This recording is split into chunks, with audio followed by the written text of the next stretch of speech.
Firmes en la batalla espiritual. Es lo que nos ha estado enseñando el apóstol Pablo, guiado por el Espíritu Santo estas últimas semanas. Nos ha estado hablando de esta batalla espiritual que tenemos con criaturas angelicales caídas, seres que no son visibles, con los cuales no interactuamos, no dialogamos, pero hay sí una batalla espiritual. Batalla que está relacionada con nuestra unión a Cristo Jesús por la fe. Desde el día que hemos creído al Evangelio de la gracia de Dios y hemos recibido salvación eterna por la obra de Jesucristo, hemos sido convertidos en los enemigos del adversario y su ejército caído. Por eso es que pretenden hacer guerra contra nosotros estos seres, y nos es necesaria la confianza en el Señor para ser fortalecidos en Él y en el poder de su fuerza. Pues la voluntad de Dios es nuestra perseverancia, nuestra permanencia y resistencia en firmeza. Dios nos ha llamado a la victoria que es en Cristo Jesús, y para ello debemos estar firmes. Y Pablo se encargó de describir el equipamiento que Dios nos provee por la confianza en Jesucristo. Esos cintos de verdad, esa coraza que protege los órganos vitales de justicia, aquel equipamiento para los pies que nos trasladan con el mensaje de la reconciliación, de la paz con Dios a través del Evangelio de salvación, y aquel escudo que nos protege de esos ataques constantes del adversario a modo de flechas encendidas. La única manera de poder apagarlas, la única posibilidad de apagar esas flechas y extinguirlas es a través de un escudo. Escudo de la confianza en Dios, en quién Dios es y en su palabra, en lo que ha dicho, en sus promesas. Recordemos la vida de Abraham en breve afirmación. Abraham en tiempos de dificultad, cuando había rescatado a Lot y los adversarios podrían maquinar represalias en contra de Abraham, ¿cuál fue la voz del cielo? No temas, Abraham. ¿Por qué no debe temer Abraham? Porque yo soy un escudo para ti y tu galardón será sobremanera grande. Abraham creyó en la palabra de Dios junto con las promesas y se le anotó como justicia. En los días de David, en medio de adversidad, cuando las personas maquinaban en contra de David, ¿qué declara David en el Salmo 56? No temeré. Pues ¿qué me puede hacer el hombre? En ti he confiado, en ti confío, no temeré. Es la idea que reitera en el Salmo 56. Cuando confiamos en Dios, Dios es un escudo para nosotros, una protección ante todo embate del adversario y sus seguidores. Pero si nosotros, quien seamos, no creemos en Dios y en su palabra, ¿qué mecanismo de protección tendremos? ¿Puede el ser humano protegerse de seres espirituales invisibles? ¿Hay alguna manera? No existe. No existe filosofía, no existe actividad personal, física, de la índole que sea. La única protección a los intentos de daño del adversario es el escudo de la fe. El adversario quiere infundir temor, pero la fe nos mantiene firmes en el campo de batalla.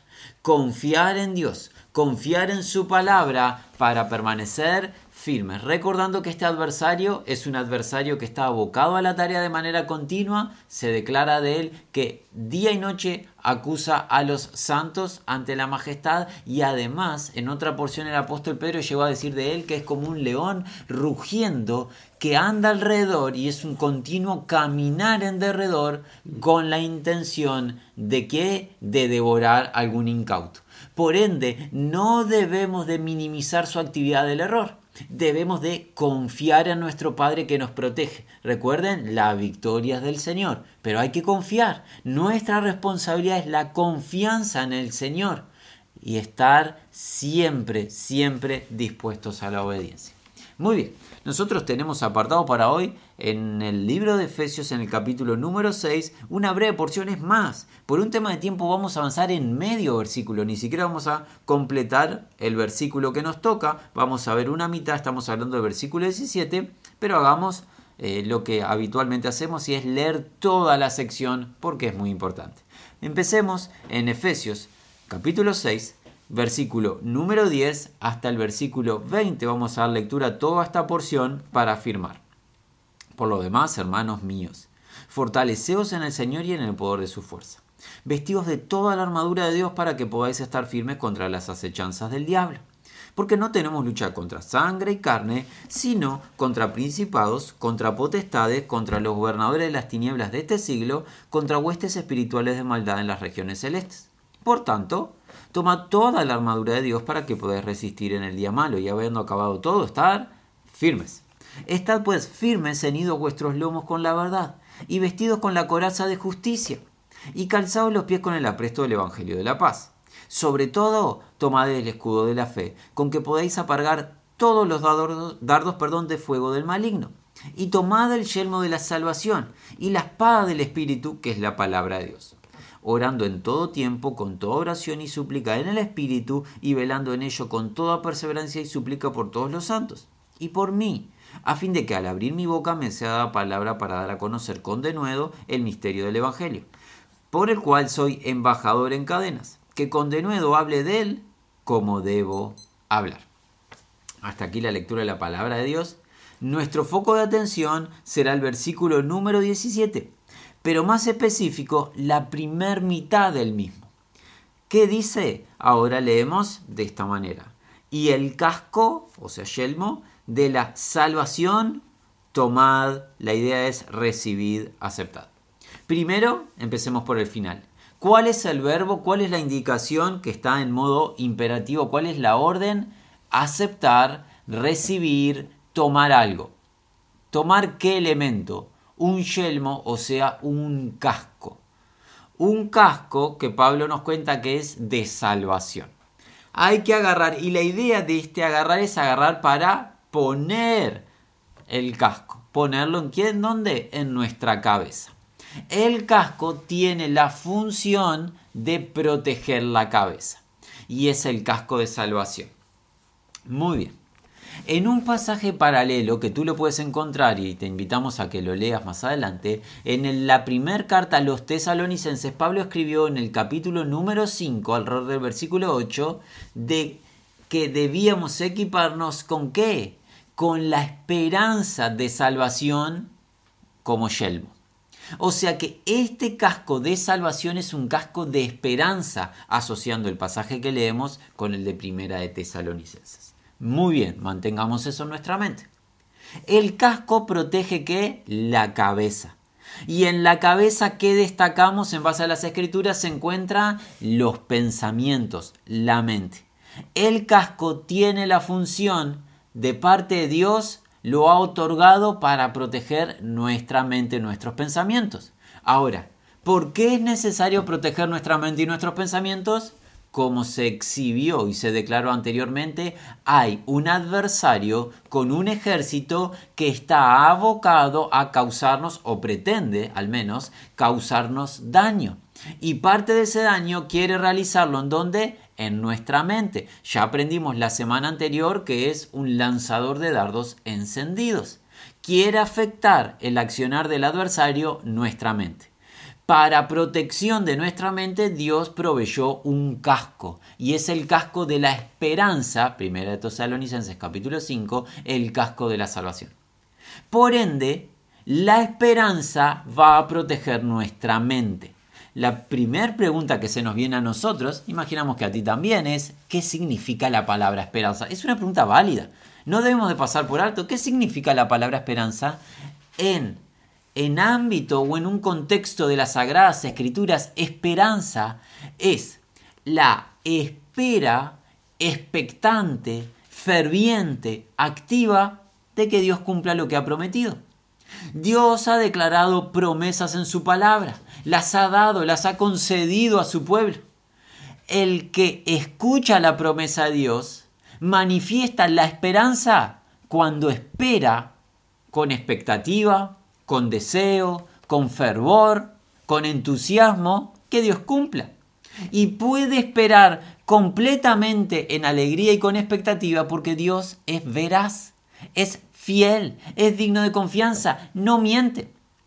A diferencia del ser humano que muchas veces promete y no cumple, sea porque engañó en la promesa o sea porque en el transcurso del peregrinar de la vida se quedó sin los elementos adecuados para realizar lo que había prometido, lo que fuese. Hay incertidumbre en la parte humana, pero en la parte de Dios hay garantía, pues Él es poderoso para hacer lo que dice y es fiel para cumplir a lo que se comprometió a realizar. Por ende, el que escucha las promesas de Dios tiene la expectativa de que Dios las lleve adelante, pues es fiel. Así que, nuevamente, vayamos edificando lo que estamos aprendiendo. La mente del discípulo, hombre o mujer, es protegida con el casco de la esperanza de salvación. Esperanza es esperar con entusiasmo, con expectativa, con fervor, una espera activa de que Dios cumpla lo prometido. Y nosotros brevemente vamos a destacar 3 aspectos que nos alientan, que nos aumentan la esperanza, que nos aumentan la expectativa y el entusiasmo en cuanto a lo que Dios nos ha prometido, y eso protege nuestra mente en medio de las tribulaciones y las adversidades que nos plantea nuestro enemigo. La primera, si tú recuerdas el libro de Romanos, si has estudiado dicho libro, en el capítulo número 8, el apóstol Pablo empieza a enseñarnos concerniente a la vida en el Espíritu. Aquellos que no tienen el Espíritu de Cristo no son, aquellos que andan en la carne agradar a Dios no pueden, pero el que es guiado por el Espíritu es hijo de Dios, y aquel que es hijo de Dios es heredero de Dios y coheredero con Cristo. ¿Y qué nos enseña Pablo en el capítulo 8 de Romanos? Que toda la creación está gimiendo con la expectativa, la creación, ¿de qué? De ver la manifestación de gloria de los hijos de Dios. Y algo más enseña Pablo allí en el capítulo 8, te invitamos a que lo leas. Que nosotros mismos, los que hemos recibido el sello del Espíritu Santo, gemimos aguardando ¿qué? La redención de nuestro cuerpo, la transformación del cuerpo en base a lo prometido de que Dios nos va a dar un cuerpo de gloria. ¿Y qué más? Dice el apóstol Pablo en el libro de Romanos, en el capítulo 8, que con esperanza aguardamos esa redención. Y aguardamos esperando lo que no vemos, porque lo que vemos, ¿por qué aguardarlo con paciencia, verdad? Es lo que él plantea. Pero esto que no vemos, con esperanza lo esperamos. ¿De qué habla? De un cuerpo nuevo y glorificado. Tenemos la esperanza, los hijos y las hijas de Dios, de recibir un cuerpo nuevo y glorificado. Piensa, cuántos temores, cuántas angustias, cuántos pensamientos de afán y de turbación atraviesan la mente del ser humano porque el cuerpo que tenemos terrenal, esta habitación terrenal presente, se está deteriorando. Nos enfermamos, nos debilitamos, ya no podemos hacer lo que hacíamos antes en los días de juventud. ¡Cuánta angustia! Pero si escuchamos la palabra de Dios y escuchamos sus promesas y Dios declara que los que creen en Jesucristo, ¿qué va a hacer el Señor? Con el poder que Él tiene para sujetar todas las cosas a sí mismo, el libro de Filipenses, ¿qué va a hacer? Cambiará el cuerpo de la humillación nuestra a un cuerpo de la gloria suya o semejante a un cuerpo de la gloria suya. Pablo nos cuenta en el libro de Corintios que este cuerpo presente no puede heredar el reino de Dios porque carne y sangre no puede heredar el reino de Dios. Y el cuerpo que va a heredar el reino de Dios es un cuerpo de poder, es un cuerpo de gloria, es un cuerpo que no se ha de debilitar ni va a deteriorarse. Tenemos la expectativa, los hijos y las hijas de Dios, que Dios nos otorgue y nos dé por creer en Jesucristo un cuerpo similar, semejante al cuerpo de la resurrección de Cristo, un cuerpo de gloria, de esplendor. Piensa, tan solo esta promesa, cuántos temores, cuántos afanes disipan en la mente. Ahora empezamos a comprender la esperanza en la verdad, no la esperanza en mentiras de los hombres. La esperanza en la verdad de Dios, en las promesas de Dios, protege nuestra mente. Es un casco tener esperanza que protege nuestra mente del temor, del afán, de la incertidumbre. O sea, la esperanza que protege nuestra mente de que Dios nos dé un cuerpo nuevo y glorificado. Recordamos siempre al apóstol Pablo declarar que si este tabernáculo terrenal se deshiciere, ¿qué pasa? Tenemos de Dios en los cielos un tabernáculo hecho no por mano de hombre, sino de parte de Dios. Una habitación eterna. ¿Y de qué está hablando? Del cuerpo de gloria que vamos a experimentar todos los creyentes al Evangelio de la gracia de Dios. Esperanza que protege nuestra mente y esperanza en el cuerpo glorificado que Dios nos va a dar. Pasemos a otra sección de esperanza. También en el libro de Tesalonicenses, en la primera de los Tesalonicenses, en el capítulo 4, el apóstol Pablo dijo en una porción que él deseaba que no ignoremos acerca de quiénes los que duermen, y la idea es los que duermen en Cristo, como los otros gentiles que no tienen esperanza. Muy importante. ¿Quiénes son aquellos gentiles que no tienen esperanza? Gentiles en ese contexto hace referencia a los que no están inmersos en el pacto eterno con Dios, aquellos que no han creído al Evangelio. No tienen esperanza las personas que no creyeron al Evangelio de un reencuentro eterno en gloria con los que durmieron. En cambio, los que creen al Evangelio, tenemos ¿qué? Los que creemos al Evangelio que tenemos esperanza. ¿De qué? La esperanza bienaventurada de la resurrección de los que durmieron y de qué? Del arrebatamiento de aquella generación final de la eclesía para el encuentro con el Señor en el aire y estar junto a los hermanos para siempre. Por eso Pablo llegó a decir que nosotros que hayamos quedado no vamos a preceder a los que durmieron, porque el Señor mismo con voz de mando, con voz de arcángel y con trompeta de Dios, ¿qué va a hacer? Va a resucitar a los que en Cristo durmieron y va a descender junto a ellos, y nosotros los que hayamos quedado seremos arrebatados en el aire y estaremos junto al Señor para siempre. Por ende, tenemos esperanza, la espera expectante en el Señor de encontrarnos con todos los hermanos y las hermanas que ya han partido e incluso encontrarnos con los hermanos y las hermanas de los cuales leemos en la Escritura, que hace miles de años creyeron al Señor y que no conocemos sus rostros, pero vamos a estar junto a ellos en la eternidad, en un estado de gloria.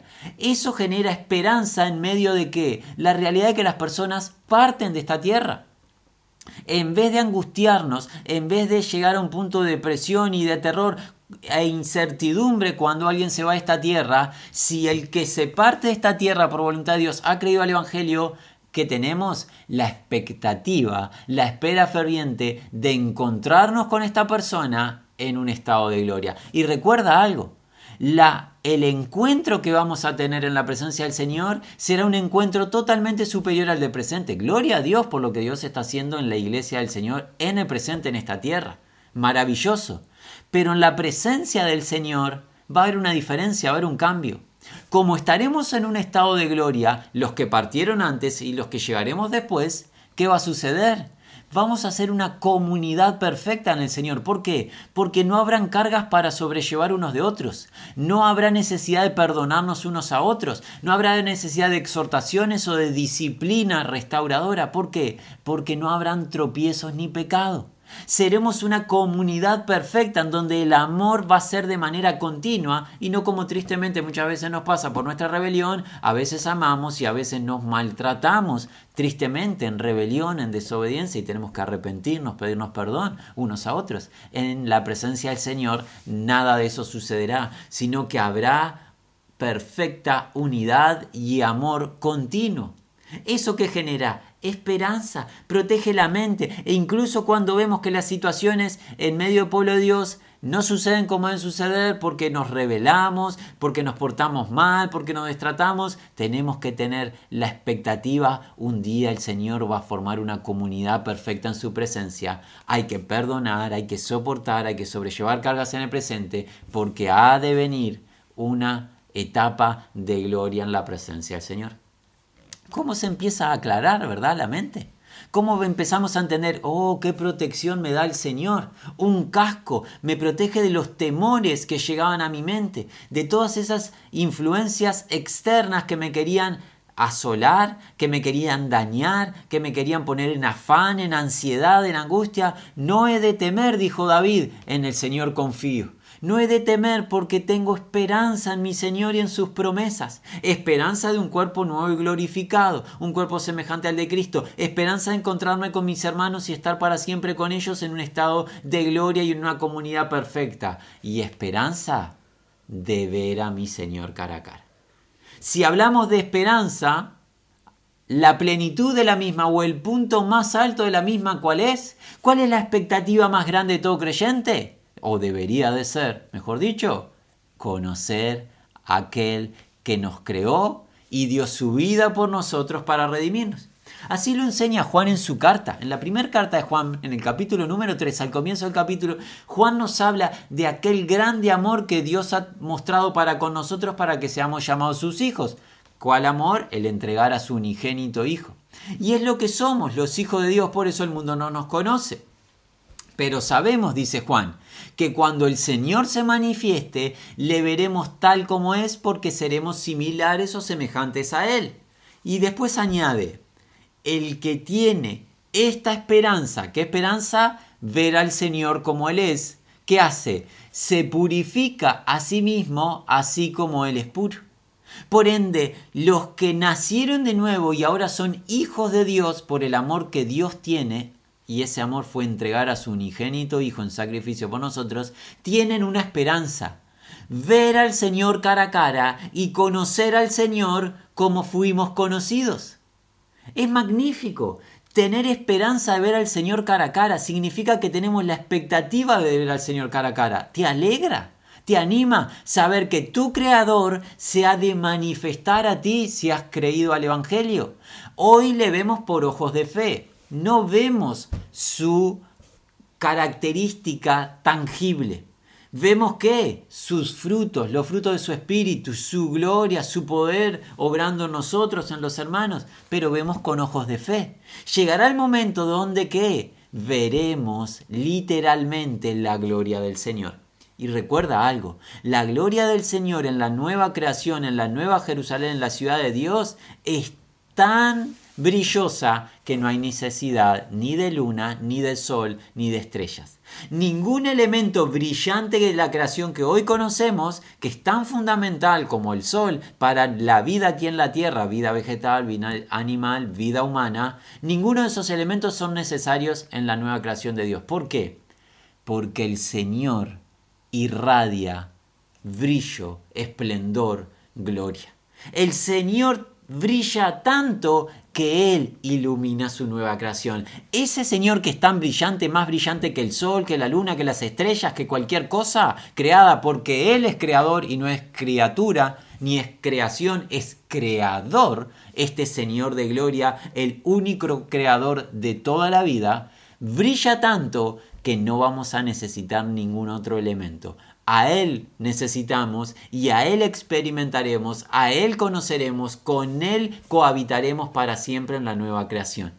¿Te da expectativa? ¿Te genera anhelo ferviente? Eso es esperanza. Esperanza de conocer al Señor cara a cara. Él lo prometió, que no nos dejaría huérfanos, que vendría otra vez a nosotros y que nos preparaba lugar de morada eterna para en la casa del Padre. Y Él lo prometió y lo cumple y le vamos a conocer tal como Él nos ha conocido. Maravilloso.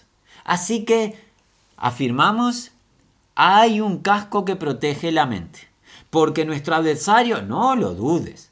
Y si lo has dudado hasta aquí, te animamos, hoy quita la idea. El adversario quiere dañar tu mente, quiere afectar tu mente. Él es el príncipe de la potestad del aire y el mundo entero yace bajo su autoridad por permiso de Dios. Dios es el Ser supremo, el altísimo y único Dios que gobierna el universo, pero ha permitido que el adversario opere en el mundo. Este adversario quiere dañar tu mente. Tu mente puede ser protegida solamente con un elemento, el casco de la salvación, el casco de la esperanza. Esperanza significa tener expectativa de que Dios cumpla lo prometido. Por ejemplo, alguna de las promesas que hoy vimos, que te dé un cuerpo nuevo y glorificado, no importa si te estás enfermando, no importa si se acerca al final, no importa por qué, porque este cuerpo se deteriora y el hombre interior se está renovando de día en día. ¿Esperanza de qué? De ver a los hermanos que ya partieron y estar en una comunidad perfecta por toda la eternidad en gloria. ¿Esperanza de qué? De ver a nuestro Creador y aquel que se sacrificó por nosotros en la cruz del Calvario para otorgarnos vida eterna. Cuando meditamos en estas promesas, el temor es disipado, fuera la ansiedad, fuera la angustia y no tiene margen de maniobra el adversario sobre nuestras vidas. ¿Qué elemento que nos protege? Un casco, el casco de Dios para sus hijos. Recíbelo, tómalo, póntelo hoy mismo por la fe. La invitación para aquel que lo desee, semana entrante, continuar con la lectura de la palabra de Dios. Nos resta el deseo que gracia, paz, misericordia de Dios sea con todos los que aman a Jesucristo.